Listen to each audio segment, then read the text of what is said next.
Hi, baby ko. Hmm, okay na ba yung pinapalaban ko sa'yo? Na, yung yung pantalon ko, okay na ba? Nalaban mo na? Hmm, bakit di ka kumikibo? Sabi ko, okay na ba ako yung pinapalaban ko sa'yo? Yung pantalon ko, susuot ko yun bukas. Hmm, ano bang problema? Bakit tayo mo kong kausapin? Kanina, okay ka lang. Sabi mo, lalaban mo yung pantalon ko. Bakit niya ayaw mong kumibo sa akin? Galit ka ba? Galit ka ba dahil pinaglaba mo ako? Ano? Galit ka? Di sana kung labag naman sa kalooban mo yung ipaglaba ko, di sana sinabi mo. Okay lang naman eh. Kahit ako na lang maglalaba. Sana hindi mo na pinilit yung sarili mo. Hmm? Ano ba yung tinatago mo sa likod mo? Tingnan ko nga.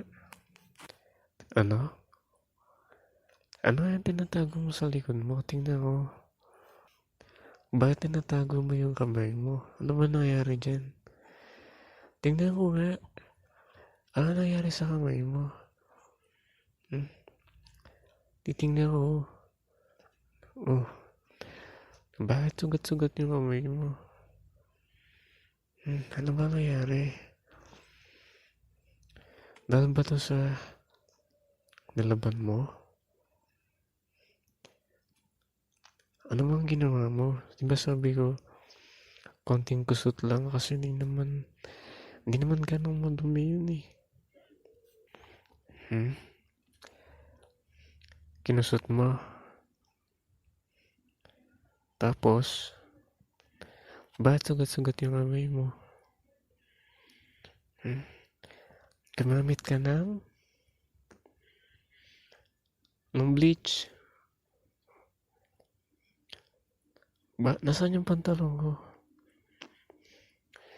Ano nangyari dito? Ba't kumupas? Wala namang mancha to, ba't lalagyan mo ng bleach? Ang nilalagyan lang ng bleach yung may mga mancha. Wala namang mancha to eh. Kaya pala kumupas eh, nilagyan mo ng bleach. Nakakasugat talaga ng kamay yun. Hindi mo ba alam yun? Matapang kasi yung bleach. Kaya kita mo yung pantalon ko kumupas oh. Paano pa to susuot bukas? Kaya pala tinatanong kita, hindi ka makasagot. Paano na yan? Ha? Ano nang gagawin ko? Sabi mo kanina nung tinanong kita, sabi mo marunong ka maglaba. Kaya ikaw nag-volunteer, sabi mo ikaw na maglalaban ng pantalon ko. Kita mo nangyari kumupas yung pantalon ko.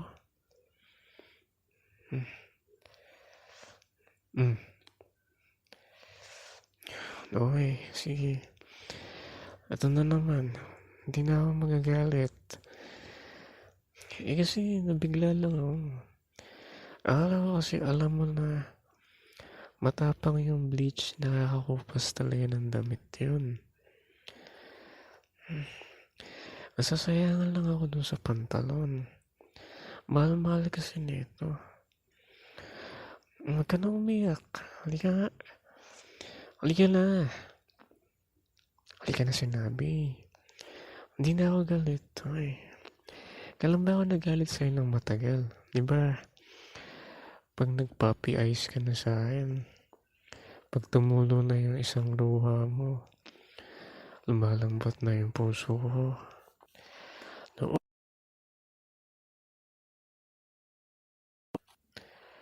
Oo nga, hindi na ako galit. Halika na. Masakit ba? Tingin nga. Tingnan ang sugat mo. Siguro, pinilit mo na kusot-kusotin yung pantalon. Matigas yun, tsaka mabigat. Tapos may bleach ka pang ginamit. Talaga magsusugat yung palad mo. Ito pa naman palad mo. Napakalambot. Tsaka, nakalimutan ko. Sensitive nga pala yung balat mo. Sana sinabi mo sa akin kanina na hindi mo alam gamitin yung bleach. Sana sinabi mo. Ka na umiyak. Sorry na. Sorry na pagalitan kita. Favorite ka kasi yung pantalon eh. Pero sige, nayan na natin. Nangyari na eh. Ano tayo magagawa dun? Sorry na. Ka na umiyak. Tanga ka na. Sorry, napagtaasan kita ng boses. Pagod lang ako. Sorry na. Ka na po umiyak, baby ko. Nasasaktan ako pag ganyan ka. Ka na umiyak. Guilty nga ako kasi sinigawan kita agad, pinagalitan kita. Alam ko naman na napaka-sensitive mo. Liyan gamutin na natin yung sugat mo. Ang dami oh. Siguro ang dami mo nilagay na bleach, no? Ang dami mo sugat sa kamay oh. Sige, liyan gamutin na natin na. Kuha lang muna dyan na. Kuha lang ako ng gamot. Kuha lang ako ng bulak. Tsaka alcohol. Ito. Medyo maap dito pero saglit mo lang nang mararamdaman yung hapde. Kasi kailangan to. Baka ma-infection yung sugat mo. Nadampihan ko lang ng konti. Aray ka agad, wala pa nga. Di ko pa nga dinadampi yung bulak eh. Ito pa lang. Tiisin mo yung sakit. Sorry ah.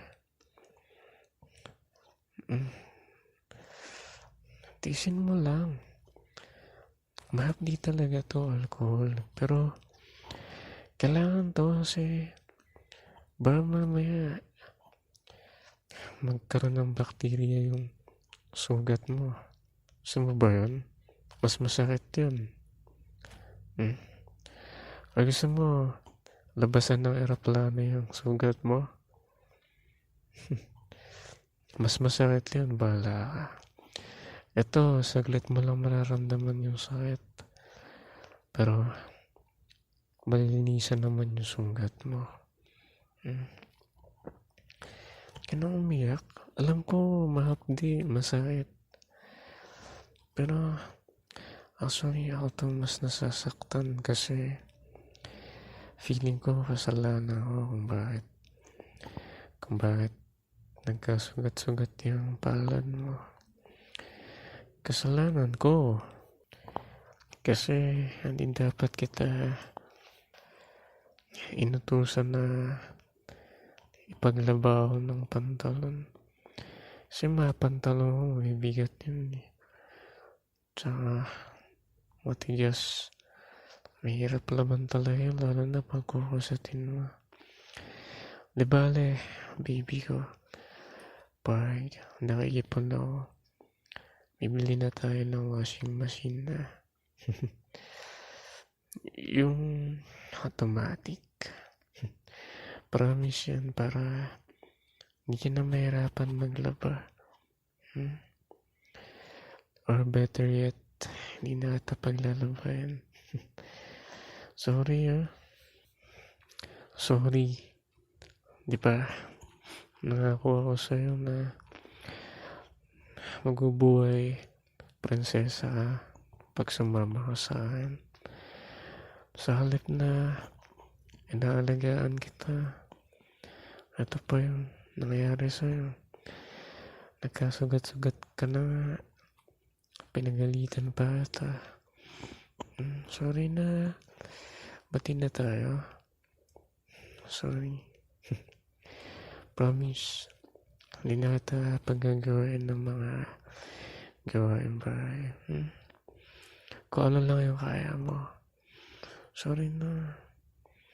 Mahal na mahal kita.